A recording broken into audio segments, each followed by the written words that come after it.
their obligation. That's all. Okay okay.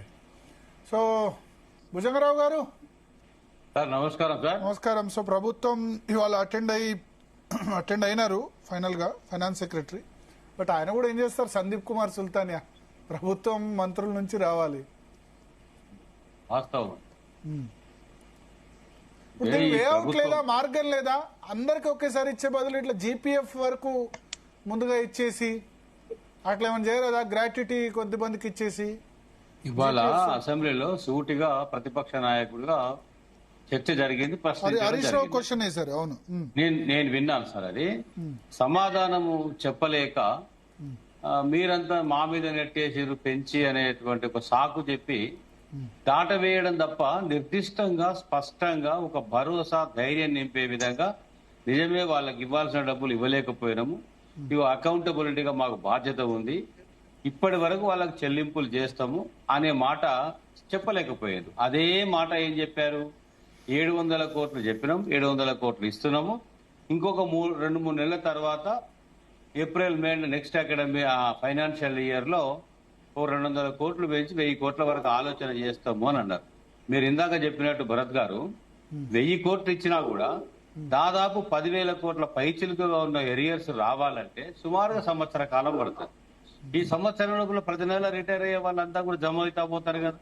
అంటే ప్రభుత్వము clear చేయాలి, ఈ రిటైర్డ్ వాళ్ళ గోస పెట్టుకోవద్దు, ఇంతమంది చచ్చిపోయారు కదా అనేటువంటి మానవీయ కోణంతో ఆలోచిస్తే 3,47,000 కోట్ల అప్పు చేసినా అని సాక్షాత్తు ముఖ్యమంత్రి గారే అసెంబ్లీలోనే ఒప్పుకున్నాడు కదా. ఈ 3,47,000 కోట్ల అప్పు చేసినప్పుడు మాలాంటి వాళ్ళకి ఏమనిపిస్తుంది అంటే, ఒక అప్పు చేసినప్పుడు ఇంకొక అప్పు తీరుస్తాడు ఎవరైనా.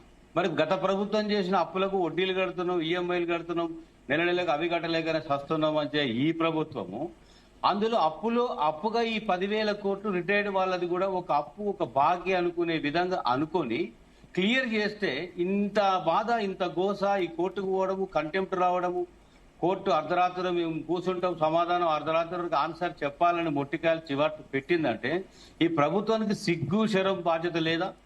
అంటే ఇంత హీనమైతే నేను చూడలేదండి. ఇప్పుడు అక్కడ మా సుధాకర్ అని ఉన్నాడు, ఎన్జిఓస్ అధ్యక్షుడిగా పనిచేసిండు. తాను ఆనాడు కాంగ్రెస్ ప్రభుత్వాల మీద కూడా చాలా ఉద్యమాలు, పోరాటాలు చేసినటువంటిది నేను సాక్షాత్తు చూసిన. ఆనాడు తను ఎంతో మానసిక వేదనతో, ఆవేదనతో నిస్వార్థంగా కొట్లాడినటువంటి పరిస్థితి ఉంది. సమాధానం తీసుకొచ్చిండు, సొల్యూషన్ తీసుకొచ్చిండు, అందరికీ న్యాయం చేసే ప్రయత్నం చేశారు. వారు కానీ, స్వామినాథన్ గారు కానీ, ఆనాడు ఉపాధ్యాయ సంఘాల నాయకులు కానీ, ఇలాంటి వాళ్ళ పోరాటం లోపల మరి చల్లబడ్డరా, సరిపెట్టుకుంటున్నారా, వాళ్ళ స్వార్థంతో సంబరపడిపోతున్నారా, చేతులు ఎత్తేయడంలో నాయకులు చల్లబడుతున్నారా, ప్రభుత్వం చల్లబడుతుందా అర్థం కానటువంటి అయోమయ పరిస్థితిలో ఉంది. ఇది అత్యంత దారుణమైన విషయం. అంటే 28 రోజులుగా జరుగుతున్నటువంటి ఇరాన్ యుద్ధము చల్లబడే పరిస్థితి ఉందేమో కానీ మా రిటైర్డ్ వాళ్లకు డబ్బులు వచ్చి ఇక రేపు మేము ప్రశాంతంగా ఉంటాం అనే పరిస్థితి కనబడతలేదు. ఇది ఎవరికి చెప్పుకోవాలి బాధ? ఇప్పుడు కింది వాళ్ళతో ఇబ్బందులు ఉంటే మంత్రికి చెప్పుకుంటాం, మంత్రితో ఇబ్బంది ఉంటే ముఖ్యమంత్రి గారికి చెప్తాం. ముఖ్యమంత్రి సాక్షాత్తు అంత నిర్లక్ష్యంగా మాట్లాడుతూ ఉంటే ప్రభుత్వాలు ఏవైనా కావచ్చు భరత్ గారు, ఇవాళ కాంగ్రెస్ ఉండొచ్చు, నిన్న బీఆర్ఎస్ ఉండొచ్చు, అంతకుముందు టీడీపీ ఉండొచ్చు, ఏ ప్రభుత్వాలైనా ఉండొచ్చు, కానీ ఇంత మొండిగా, ఇంత నిర్లక్ష్యంగా దున్నపోతం మీద వానపడ్డట్టు ఏ ప్రభుత్వాలు కూడా ఈ రకంగా చేయలే. మరి అదే ప్రధాన ప్రతిపక్ష నాయకుడు ఇలా అసెంబ్లీలో ఆన్సర్ కూడా చేసిండు కదా. 88,000 మంది బీఆర్ఎస్ ప్రభుత్వం తెలంగాణ రాష్ట్రం వచ్చినాక రిటైర్ అయిన వాళ్ళకు మీ బెనిఫిట్స్ చెల్లించడమని చెప్పిండు కదా. అంటే రిటైర్మెంట్ అనేటువంటిది కంటిన్యూగా ఉంటుంది. Government is a continuous process. వాళ్ళు అన్ని సమస్యలు అడ్రస్ చేయాల్సి వస్తుంది, సొల్యూషన్ చేయాల్సి వస్తుంది, అప్పు తేవాల్సి వస్తుంది, సమస్యలు పరిష్కరించాల్సి వస్తుంది. ఇవన్నీ కూడా తర్వాత మీలో ఉన్నటువంటి ఆవేదన నేను ప్రతి డిబేట్ లో చూస్తా ఉన్నా. ఫ్రీబీస్ కి డబ్బులన్నీ కూడా నిరర్థకం అయిపోతున్నాయి కదా అనే మాట వాస్తవం. ఇప్పటికే మా ముఖ్యమంత్రి గారు ఏం చేశారు, నేనేమంటా అంటే దీన్ని ఈ ఫ్రీబీస్ గురించి ఉద్యమం చేయాల్సింది పెన్షనర్స్, సర్వీస్ లో ఉన్నవాళ్ళు. మాకేం ప్రాబ్లం రాదు, నేను చెప్తున్నా వాస్తవమే. నేను ఎందుకంటే ఇప్పుడు మేము ప్రజల దృష్టిలో ఫ్రీబీస్ గురించి మాట్లాడుతున్నందుకు ఫ్రీబీస్ తీసుకుంటున్న వాళ్ళు చేయడానుకోవచ్చు, కానీ నేను మాట్లాడేది సమాజం గురించి. అందుకని ఎవరు నన్ను చేయడానుకున్నా ఇబ్బంది లేదు. ఫ్రీబీస్ ఒక స్థాయిలో ఉండాలి, కానీ పెన్షన్ ఎవరు వద్దంటలేరు, వికలాంగులకు పెన్షన్ వద్దంటలేరు, విడోస్ పెన్షన్ వద్దంటలేరు, వృద్ధులకు పెన్షన్ వద్దంటలేరు. కళ్యాణ్ లక్ష్మి షాదీ ముబారక్ ₹1,00,000 పెట్టి పెళ్లి ఎంత తాతుంటే అంత పెళ్లి చేసుకోవాలి, కానీ ₹1,00,000 పెట్టి గవర్నమెంట్ ₹1,00,000 ఇచ్చే పరిస్థితి ఉందా? ఫ్రీ బస్ ప్రభుత్వానికి రుణమాఫీ అని చెప్పి ప్రతిసారి ఎవరు గవర్నమెంట్ వస్తే వాళ్ళు 6 నెలల ముందు లోన్లు తీసుకోవడం, 20,000 కోట్లు రుణమాఫీ చేసుకోవడం. ఆ రుణమాఫీ బదులు మాకు కూడా ఆ హౌసింగ్ లోన్ మాఫీ చేయండి. రుణమాఫీ గవర్నమెంట్ బ్యాంకులు చాలా మంది బ్యాంకుల్లో హౌసింగ్ లోన్ తీసుకున్నారు కదా, వాళ్ళకు కూడా మాఫీ చేయండి. ఓన్లీ దానికే ఎందుకు? తప్పేముంది, అది కూడా రేపు పొద్దున డిమాండ్ అది కూడా అంటే అంబానీ అదానీలకు మాఫీ చేస్తున్నారు, మాకు వద్దా అంటే అంబానీ అదానీలకు చేస్తున్నారు. హౌసింగ్ లోన్ వాళ్ళకు కూడా మాఫీ చేయండి, పర్సనల్ లోన్ వాళ్ళకు కూడా మాఫీ చేయండి. రుణమాఫీ ఎందుకు? పండించిన పంటకు మంచి బోనస్ ఇవ్వండి, మద్దతు ధర ఇవ్వండి. కానీ రుణమాఫీ అని చెప్పి ప్రతిసారి అక్కడ ఆంధ్రప్రదేశ్ గవర్నమెంట్ అప్పుడు చంద్రబాబు నాయుడు సగం చేసి వెళ్ళిపోయినాడు, జగన్ గట్టలే. ఎంత చేసినా దానికి సాటిస్ఫాక్షన్ ఉండదు, మళ్ళీ తిట్లు తప్ప ప్రభుత్వానికి. ఇందాక శరత్ గారు మాట్లాడినట్టు ఎవ్వరు త్యాగం చేయరు, ఎవ్వరు అదేదో ఎప్పుడు రుణమాఫీ వ్యవసాయానికైనా హోమ్ లోన్ పర్సనల్ లోన్ కూడా మాఫీ చేయండి, ఇంకా వేరే సెగ్మెంట్ వాళ్ళు సంతోషిస్తారు. ఇప్పుడు వ్యవసాయాన్ని తప్పుబట్టట్లే, రైతు కష్టానికి సంబంధించి తప్పుబట్టలే. ప్రతి ఒక్కళ్ళు రైతు మీద లేకపోతే ఆర్మీ సైనికుడు అనేసరికి సింపతి చూపిస్తారు, కానీ భూస్వాములకు జరుగుతుంది పెద్ద 10 ఎకరాలు చిన్న సన్నకారు రైతుకు రుణం ఎంత వస్తుంది? చాలా తక్కువ. 10 ఎకరాలు 15 ఎకరాలు ఉన్న వాళ్ళకి ఎక్కువ రుణం వస్తుంది. వాళ్ళు 2 లక్షల పైన రుణమాఫీ అంటే వాళ్ళకే బెనిఫిట్ జరుగుతుంది. ఇక్కడ ఇప్పుడు చేపలు పట్టడం నేర్పాలి, కానీ చేపలు వండి పెడతా నువ్వు తినమంటే జాతి నిర్వీర్యం అయిపోతుంది, సోమరిపోతులుగా తయారవుతారు. అది వాస్తవం. అది ప్రీపీస్ కూడా భరత్ గారు పోటీపడి 10,000 ఇస్తా అంటే 15,000 ఇస్తా అని, 2,000కి 4,000 ఇస్తా అని, షాదీ ముబారక్ ₹1,00,000 తులం బంగారం కూడా ఇస్తా అని, ఇట్లా ఓట్లు దండుకోవడం లోపల ఉన్నటువంటి శ్రద్ధ ప్రభుత్వ ఉపాధ్యాయులమైన ఉద్యోగులమైన సర్వీస్ చేసి రిటైర్ అయినాము అంటే మేము చచ్చిపోతున్నాము, మాకు రావాల్సిన హక్కుగా రావాల్సిన డబ్బులు రాలేకపోతేనే ప్రభుత్వం ఇవ్వలేకపోతుందంటే ఇది పూర్తిగా ప్రభుత్వ వైఫల్యం కాదా? అంటే ఆర్థిక సంక్షోభం కాదా? ఆర్థిక సంక్షోభాన్ని ముఖ్యమంత్రి గారు డిక్లేర్ చేయాలి కదా. ఈ రాష్ట్రాన్ని నడపలేకపోతున్నా, నా వల్ల కావడం లేదు, ఇక అప్పు పుట్టడం లేదు, చెప్పులు ఎత్తుకపోయడం లేక చూసిర్రు, దొరకడం లేదు, నేను ఈ పాలన చేయలేదని పక్కకు తప్పుకోవచ్చు కదా. చేతనేనోడు కూడా వచ్చి పరిపాలన చేస్తాడు కదా. ఇదేం పద్ధతి అండి? నాకు అర్థం కాదు. 3,24,234 కోట్ల బడ్జెట్ పెడితే అందులో ఒక వాక్యము రిటైర్ వాళ్ళకి ఇవ్వాల్సిన డబ్బుల గురించి ఒక పద్దు ఉండదు, ఒక చిన్న వాక్యం రాయారు, ఒక గ్యారంటీ ఉండదు. అందులో ఎట్లా నమ్మాలి ప్రభుత్వాన్ని? పైగా నిన్న మొన్న వచ్చినటువంటి హెల్త్ కార్డును అసెంబ్లీలో గొప్పగా చెప్తున్నాడు ఆయన డిప్యూటీ సీఎం. ఏం చెప్తున్నాడు? 1.5 నిధులు వస్తాయి, మేము కూడా ఇస్తాం, వాళ్ళు ఇస్తాం, బ్రహ్మాండంగా చేస్తామని.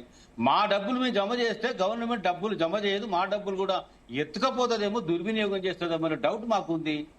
ఇలా ఫైనాన్షియల్ మిస్అప్రాప్రియేషన్ లో ₹1 దుర్వినియోగం జరిగినా చాలా సీరియస్ గా భావించేటువంటి న్యాయస్థానాలు ఈ ప్రభుత్వంలో బాధితులుగా మేము కేసు వేస్తే న్యాయమూర్తులు స్పందించి తీర్పులు ఇచ్చి, అంటే తీర్పులకు మీకు భయం ఉండదు, కంటెంప్ట్లకు మీకు భయం ఉండదు.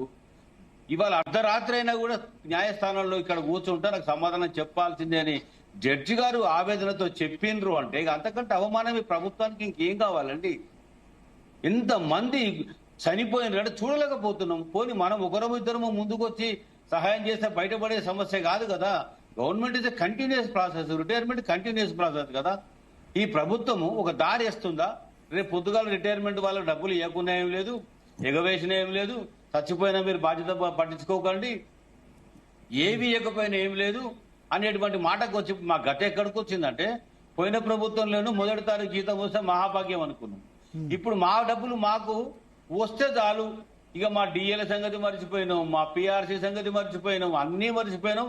ఈ రిటైర్మెంట్ వాళ్ళ డబ్బుల గురించి మాట్లాడాల్సిన అవసరం వస్తుంది. ఇంతమంది ఇంత ఆవేదన చెందినా కూడా ప్రభుత్వం దగ్గర 1% మానవత్వం కనబడట్లేదు.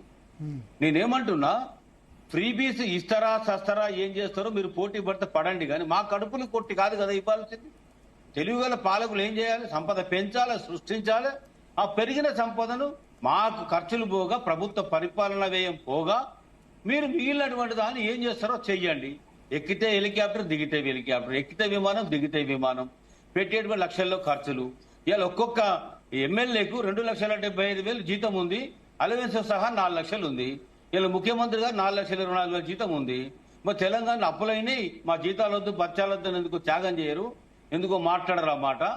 అంటే రిటైర్డ్ వల్ల పొట్ట కొట్టి చస్తున్నా కూడా కనికరం లేకుండా ఉంటే ముఖ్యమంత్రి ఈ ప్రభుత్వాన్ని చీఫ్ ఎట్లా లేదండి, క్షమించాలి? నేను డిఫర్ అవుతున్నా మీతో. ముఖ్యమంత్రి చీఫ్ సెక్రటరీ సంబంధించిన జీతాల కంటే కూడా ఎక్కువ జీతాలు ఉన్నాయి ప్రభుత్వ ఉద్యోగుల్లో, కొద్దిమందికి అలయన్స్ సంబంధించి ఉన్నాయి. ముఖ్యమంత్రి, రాజకీయ నాయకులు, ఎమ్మెల్యేలు, ఎంపీలు జీతాలు వద్దు అనడం కరెక్ట్ కాదు. ఎందుకంటే రాజకీయ నాయకుడు ఇంటికి పోతే ఇప్పుడు ఈ అవినీతి చేయాలి. రాజకీయ నాయకుడు ఇంటికి పోతే రోజు ఓ 50 మందికి 100 మందికి ఈజీగా ఛాయ్ పోయాలి. చాలా మంది భోజనాలు పెట్టేవాళ్ళు కూడా ఉన్నారు. వాళ్ళు ఎక్కడ నుంచి తీసుకొస్తారు నీతిగా? భరత్ గారు ముఖ్యమంత్రులకు, ఎమ్మెల్యేలకు, ఎమ్మెల్సీలకు శాలరీస్ ఉండాలి. లేకపోతే మీరు చూడండి, ఇంటి ముందు ఎమ్మెల్యే ఇంటి ముందు లైన్ ఉంటుంది. భరత్ గారు ఆ, ఆ.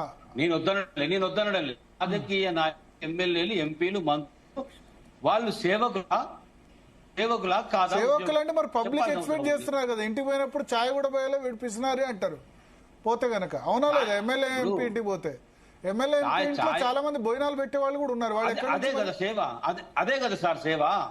సేవ చేస్తానే కదా నువ్వు ముందుకు వచ్చింది. సేవ అంటే ఎక్కడి నుంచి వస్తాయి డబ్బులు? మరి వచ్చింది నిజంగా సేవ గురించి వచ్చిన వాళ్ళకి డబ్బులు లేని వాళ్ళు ఎట్లా? డబ్బులు ఇప్పుడు 100 కోట్లు ఖర్చు పెట్టి 1000 కోట్లు సంపాదిస్తున్నావు.